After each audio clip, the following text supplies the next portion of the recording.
Assalamualaikum dan salam sejahtera. Oke, anak sekalian, kita lanjutkan ke materi berikutnya, yaitu yang keempat, perangkat lembaga peradilan.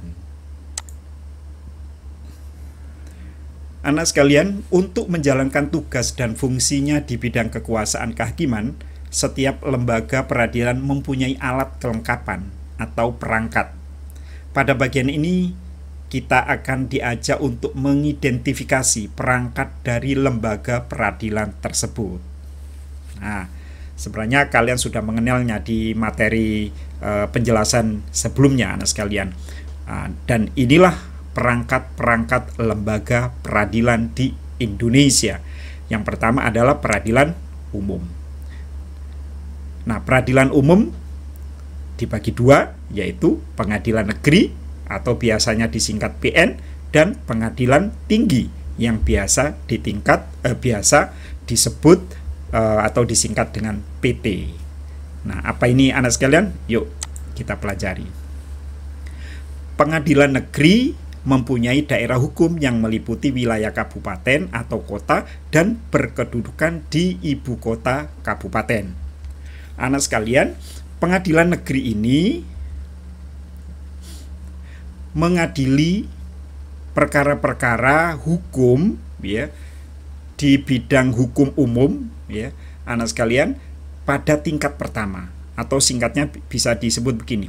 Pengadilan negeri adalah pengadilan yang mengadili perkara-perkara hukum tingkat pertama. Apa maksudnya? Jadi begini, jika ada seseorang yang melakukan pelanggaran hukum, maka dia akan diadili di pengadilan negeri di mana dia melakukan pelanggaran hukum. Contoh, si A melakukan pelanggaran hukum, misalnya mencuri. Maka dia akan diproses di pengadilan negeri di tempat dia melakukan pelanggaran hukum. Walaupun dia bukan penduduk dari kabupaten atau kota tersebut. Atau si A itu berasal dari Jakarta, lalu kemudian melakukan pelanggaran hukum di Semarang misalnya, anak sekalian. Maka pengadilan yang mengadili adalah pengadilan negeri di Semarang, di kota Semarang, bukan di Jakarta, bukan asal dia bertempat tinggal. Nah, kalau ketahuannya misalnya ternyata dia tertangkap di Jakarta misalnya, maka dia harus dibawa ke Semarang untuk diadili di Semarang. Nah, gitu anak sekalian ya. Nah, anak sekalian, yang kedua adalah pengadilan tinggi. Pengadilan tinggi merupakan pengadilan tingkat banding atau pengadilan tingkat kedua namanya. Perangkat pengadilan tinggi terdiri di atas pimpinan, hakim, anggota, panitera, dan sekretaris. Sama dengan pengadilan tinggi PN tadi, anak sekalian. Nah, anak sekalian, pengadilan tinggi ini mengadili perkara-perkara tingkat kedua. Apa maksudnya? Bahwa pengadilan tinggi ini mengadili perkara-perkara jika tidak selesai di pengadilan negeri. Salah satu pihak, baik yang menuntut atau yang dituntut, tidak puas atas keputusan hakim di pengadilan negeri, maka dia boleh naik banding namanya ya, naik banding ke pengadilan tinggi untuk mendapatkan keadilan yang diinginkan. Ya, misalnya seseorang telah melakukan pelanggaran hukum, mencuri ayam misalnya, oleh hakim pengadilan negeri dia diputus 3 tahun misalnya, anak sekalian. Nah, dia tidak puas karena terlalu tinggi, maka dia bisa melakukan naik banding ya, melakukan naik banding ke pengadilan tinggi, agar tentu saja tujuannya agar hukumannya dikurangi. Nah, setelah di pengadilan tinggi, bisa saja pengadilannya diturunkan, mungkin dibebaskan, bahkan mungkin dinaikkan lagi hukumannya, tergantung bukti-bukti yang ditunjukkan di pengadilan tinggi.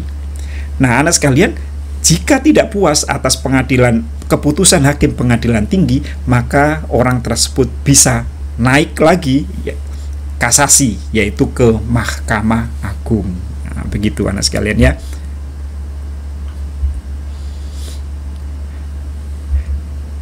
Lalu ke pengadilan agama. Kekuasaan kehakiman di lingkungan peradilan agama dilaksanakan oleh pengadilan agama dan pengadilan tinggi agama. Kekuasaan kehakiman pada peradilan agama berpuncak pada Mahkamah Agung. Ya, ini juga urut-urutannya akan sama anak sekalian. Jika seseorang itu di wilayah kabupaten, maka kalau dia punya berperkara hukum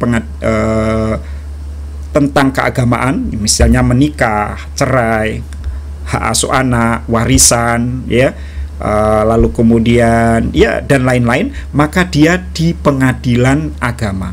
Pengadilan agama wilayahnya adalah di wilayah kabupaten atau kota. Nah, ini anak sekalian ya. Pengadilan agama merupakan pengadilan tingkat pertama dan dibentuk berdasarkan keputusan presiden. Perangkat alat kelengkapan pengadilan agama terdiri dari pimpinan, hakim anggota, panitra, sekretaris, dan jurusita. Oke. Nah, anak sekalian, jika seseorang itu yang berperkara di pengadilan agama tidak puas atas keputusan hakim, maka dia bisa naik banding, ya, ke pengadilan tinggi agama yang berkedudukan di provinsi. Pengadilan tinggi agama merupakan pengadilan tingkat banding. Perangkat dan alat kelengkapan pengadilan tinggi agama terdiri atas pimpinan, hakim anggota, panitra, dan sekretaris. Pimpinan pengadilan tinggi agama terdiri atas seorang ketua dan seorang wakil ketua. Oke, kita lanjut ke pengadilan militer. Dalam peradilan militer dikenal adanya auditorat, yaitu badan di lingkungan TNI yang melakukan kekuasaan pemerintahan negara di bidang penuntutan dan penyidikan berdasarkan pelimpahan dari pengadilan TNI, dari Panglima TNI. Auditorat terdiri atas auditorat militer, auditorat militer tinggi, auditorat jenderal, dan auditorat militer pertempuran. Jadi anak sekalian, pengadilan militer ini mengadili perkara-perkara khusus kepada anggota TNI aktif yang memiliki perkara hukum. Ya, tidak bisa seorang anggota militer yang melakukan kesalahan diadili di peradilan umum maupun di peradilan agama. Walaupun dalam hal-hal tertentu, ya, yang sifatnya sangat umum bisa saja diadili di peradilan umum, yaitu di PN, di PT. Lalu kemudian kita ke peradilan tata usaha negara. Kekuasaan kehakiman di lingkungan peradilan tata usaha negara dilaksanakan oleh pengadilan tata usaha negara dan pengadilan tata usaha negara. Pengadilan tata usaha negara berkedudukan di ibu kota kabupaten atau kota dan daerah hukumnya meliputi wilayah kabupaten atau kota. Pengadilan tata usaha negara merupakan pengadilan tingkat pertama.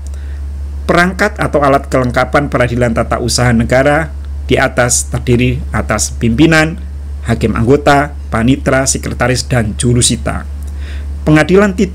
Yang kedua, pengadilan tinggi tata usaha negara. Pengadilan tinggi tata usaha negara berkedudukan di ibu kota provinsi dan daerah hukumnya meliputi wilayah provinsi. Pengadilan tinggi tata usaha negara merupakan pengadilan tinggi banding. Perangkat atau alat kelengkapan pengadilan tinggi tata usaha negara terdiri atas pimpinan, hakim anggota, panitra, dan sekretaris. Nah, begitu anak sekalian ya. Dan yang terakhir adalah Mahkamah Konstitusi. Mahkamah Konstitusi terdiri atas 9 orang hakim konstitusi yang diajukan masing-masing 3 orang oleh DPR, Presiden, dan Mahkamah Agung, dan ditetapkan dengan keputusan presiden. Susunan organisasinya terdiri atas seorang ketua merangkap anggota, seorang wakil ketua merangkap anggota, dan 7 anggota hakim konstitusi. Oke, anak sekalian, ya, itulah tadi pembahasan kita tentang perangkat lembaga peradilan di Indonesia. Kita masih ada 2 materi lagi anak sekalian, yaitu tingkatan lembaga peradilan dan peran lembaga peradilan. Untuk saat ini kita cukupkan sampai di sini dulu dan kita akan berlanjut ke materi berikutnya di video yang lain. Terima kasih atas perhatiannya. Assalamualaikum dan salam sejahtera.